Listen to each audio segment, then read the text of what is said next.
वो इसीलिए कर रहे हैं कि आप लोग यह समझें कि कौन कौन से पोर्शन को उठा के सवाल बीपीएससी पूछ रहा। तो कैसे हैं आप सब, उम्मीद करता हूं कि अच्छे होंगे। दोस्तों आज की इस वीडियो में हम लोग बात करने वाले हैं टीआरई 3 में बिहार से संबंधित बहुत सारे सवाल पूछे गए हैं।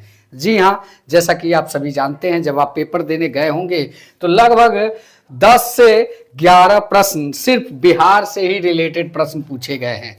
जी हाँ दोस्तों, आज की इस वीडियो में हम लोग यही डिस्कस करने वाले हैं कि वो कौन से प्रश्न थे जो इस बार की टीआरई में सबसे ज़्यादा पूछे गए हैं। जी हाँ दोस्तों, वीडियो को पूरा देखिएगा, अंत तक देखिएगा। अच्छा लगे चैनल को सब्सक्राइब कीजिएगा, क्योंकि टीआरई 3 के वो प्रश्न जो बिहार से संबंधित थे और परीक्षा में पूछे गए थे। जी हाँ, अगर आप लोग चाहते हैं कि बिहार से रिलेटेड और भी बहुत सारी फैक्ट्स को हम अपने चैनल पे अपलोड करें, तो वीडियो देखने के बाद अवश्य ही कमेंट कीजिएगा, लाइक कीजिएगा और सब्सक्राइब कीजिएगा। जी हाँ, कमेंट के माध्यम से ये बताना ना भूलें कि बिहार से रिलेटेड जो सवाल उम्मीद है कि पूछा जा सकता है टीआरई 3 में एक बार फिर, तो उसको ज़रूर आप लोग कमेंट के माध्यम से बताइएगा। जी हाँ, इस वीडियो में हम बताने वाले हैं कि कौन से प्रश्न को इस बार टीआरई 3 में भी रिपीट कर सकता है बीपीएससी। तो चलिए वीडियो की शुरुआत करते हैं और वीडियो को पूरा देखिए ताकि आपको समझ में आए कि बिहार से रिलेटेड आखिर इतने सवाल क्यों पूछे जा रहे हैं। तो चलिए बिना देर किए हुए वीडियो को शुरू करते हैं। सबसे पहला सवाल जो आपके स्क्रीन पे दिखेगा वो होगा बिहार के एक क्षेत्रीय दल के बारे में, जिसको आप लोग बखूबी सभी जानते हैं कि जो बिहार का संबंधित राष्ट्रीय जनता दल की स्थापना वर्ष कब हुई थी। जी हाँ, राजद की स्थापना के बारे में सवाल पूछा गया था। जैसा कि आप सभी जानते हैं कि राष्ट्रीय जनता दल, जिसे हम राजद कहते हैं, उसके उस समय के अध्यक्ष लालू प्रसाद यादव थे और उन्होंने ही इसका गठन किया था। और जब इसका गठन हुआ, यानी कि जब यह स्थापना दिवस यानी कि इस्टेब्लिश डेट के बारे में पूछ रहा है, तो क्या वो 1997 है, क्या वो 1998 है, या क्या वो 1996 है, या इनमें से कोई नहीं, या एक से अधिक। जी हाँ, ये कब है इसका एस्टैब्लिश डेट, इसके बारे में हम लोग इस वीडियो में बात करते हैं। तो जैसा कि आप सभी जानते हैं, वर्तमान समय के फुल फ्लो जो राष्ट्रीय नेता थे वो थे लालू प्रसाद यादव, जिन्होंने इसका स्थापना 1997 में किया। जी हाँ, बिहार में उस समय एक राजनीतिक हलचल बहुत ही तेज थी और जो जनता दल हुआ करती थी वो टूट कर क्षेत्रीय दलों की संख्या 3-4 उसमें से निकली। जी हाँ, उस समय जैसे कि आप जान लीजिए, लोजपा हो गई और जेडीयू हो गई, समता पार्टी एक हुआ करती थी, मतलब कि राष्ट्रीय समता पार्टी ऐसे कुछ, और एक आपका जनता दल से टूट के ही राष्ट्रीय जनता दल बना। तो 1997 में लालू जी प्रेसिडेंट थे इस पार्टी के और उन्होंने ही इसका स्थापना किया।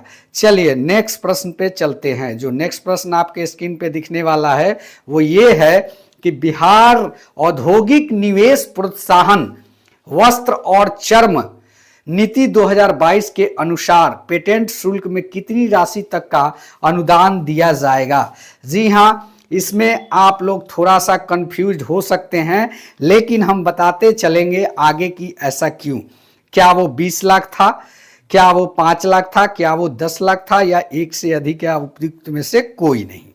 तो हम आपको बताते चले कि ये बैठक उस समय के राज्य मंत्री जो थे शहनवाज हुसैन और बिहार के मुख्यमंत्री माननीय नीतीश कुमार जी के राष्ट्रीय अध्यक्षता में और नीतीश जी की मंत्रिमंडल में यह बैठक हुई और बिहार औद्योगिक निवेश प्रोत्साहन नीति वस्त्र और चर्म उद्योग के बारे में चर्चा हुई और 2022 में से ही यह लागू किया गया और 2022 में ही इसका मंजूरी मिला कि इच्छुक चर्म उद्योगी हो या फिर जो निवेश करने वाले हो, निवेशक हो, उसे राज्य सरकार 10 करोड़ का जो है अनुदान देगी। तो इसमें आप 10 करोड़ ऑप्शन कहीं नहीं देखेंगे, 10 करोड़ अनुदान देगी। इसके अलावा एक और घोषणा की गई, वो घोषणा ये थी कि जो उसमें कार्यरत श्रमिक होंगे उनको 3 से 5 हजार का मासिक वेतन सहयोग भी सरकार देगी, इसकी भी घोषणा की गई थी। वेतन सहयोग का प्रश्न अभी नहीं पूछा गया है, उसको याद रखिएगा। 3 से 5 हजार तक का श्रमिकों को वेतन सहयोग का भी घोषणा हुआ था इसमें। तो कहीं ना कहीं इसमें जो था 10 करोड़ रुपए अनुदान की बात की गई थी, जो कि ये ऑप्शन में नहीं है, इसलिए उपयुक्त में से कोई नहीं इसका आंसर हो जाएगा। जी हाँ, आप लोग कंफ्यूज इसलिए होंगे कि इस पर जो है तरह तरह के यूट्यूब पर जो है आंसर रिपीट किए गए हैं, लेकिन इसका फैक्ट आंसर यही है कि इनमें से कोई नहीं। 10 करोड़ अनुदान वैसे निवेशक और जो उद्यमी है, चमड़ा उद्योग के उद्यमी के लिए या वस्त्र उद्योग के उद्यमी के लिए, वस्त्र उद्योग के जो बिजनेस को स्टार्ट करने चाहते हैं, उनको जो है अनुदान 10 करोड़ देने की बात गवर्नमेंट की तरफ से की गई थी। जी हाँ, चलिए नेक्स्ट प्रश्न की ओर चलते हैं और बात करेंगे। नेक्स्ट प्रश्न जो है आपके स्क्रीन पे दिखेगा। पटना जिले के अंतर्गत कितने विधानसभा निर्वाचन क्षेत्र है? क्या वो 14, 16, 12 उपयुक्त में से एक से अधिक है या उपयुक्त में से कोई नहीं? तो सबसे पहला फैक्ट तो यही है कि ये एक से अधिक तो कभी नहीं हो सकता और उपयुक्त में से कभी कभी नहीं हो सकता। होगा कौन सा? पटना जिले के अंतर्गत जो विधानसभा निर्वाचन क्षेत्रों की संख्या है वो है आपका 14, यानी कि इसका सही आंसर 3 का ए हो जाएगा। नेक्स्ट प्रश्न की बात करते हैं। नेक्स्ट प्रश्न, बिहार के किस जिले में धान का उत्पादन सर्वाधिक होता है? नालंदा, भोजपुर, रोहतास उपयुक्त में से एक से अधिक, उपयुक्त में से कोई नहीं। तो देखिए, रोहतास को ही धान का कटोरा कहा जाता है, यहाँ उत्पादन इतना होता है कि, तो इसलिए इस प्रश्न का जो सही आंसर होगा 4 का सी हो जाएगा। रोहतास को ही बिहार के धान का कटोरा कहा जाता है, इसको दिमाग में याद करके रखिएगा। चलिए नेक्स्ट प्रश्न पे चलते हैं। प्रश्न संख्या 5, बिहार के किस जिले में गेहूं का उत्पादन सर्वाधिक होता है? ऐसे गेहूं के सर्वाधिक उत्पादन जिलों में 3 की नाम आती है अधिकांशतः, जिसमें से एक नाम इसमें दिया गया है। वो कौन सा है? जहानाबाद, पटना, रोहतास। तो इसका सही आंसर जो हो जाएगा पटना जिला का इसमें जिक्र है। गेहूं के उत्पादन का सर्वाधिक गेहूं उत्पादन जिला जो है पटना हो जाएगा। जी हाँ, चलिए नेक्स्ट प्रश्न पे चलते हैं। बिहार के किस जिले में चीनी उत्पादन सर्वाधिक होता है? ये भी एक विवादित प्रश्न है। क्या वो सारण है, पूर्वी चंपारण, पश्चिमी चंपारण, एक से अधिक या उपयुक्त में से कोई नहीं? तो यहाँ पे जो 2 चीजें हैं, ये सारण जो है 1904 में जो है ये क्या कहते हैं, एक मढ़ौरा चीनी मिल के नाम से फैक्ट्री, जो कि बिहार का पहला चीनी मिल है, ये एक यहाँ फैक्ट है। पूर्वी चंपारण नहीं, पश्चिमी चंपारण में अधिक 6 चीनी मिल, सबसे अधिक। तो यहाँ पे सारी चीनी मिलें जो है जर्जर स्थिति में है, और इसका तो अस्तित्व ही खत्म हो गया सारण वाले का, क्योंकि हम खुद इस जिले से हैं तो हमको पता है। और पश्चिमी चंपारण के भी 6 जिले जो है वो पूरी तरीके 6 चीनी मिल जो है पूरी तरीके से लगभग नष्ट हो गए हैं। उत्पादन की बात कर ले तो इनमें से कोई नहीं हमारे हिसाब से होगा।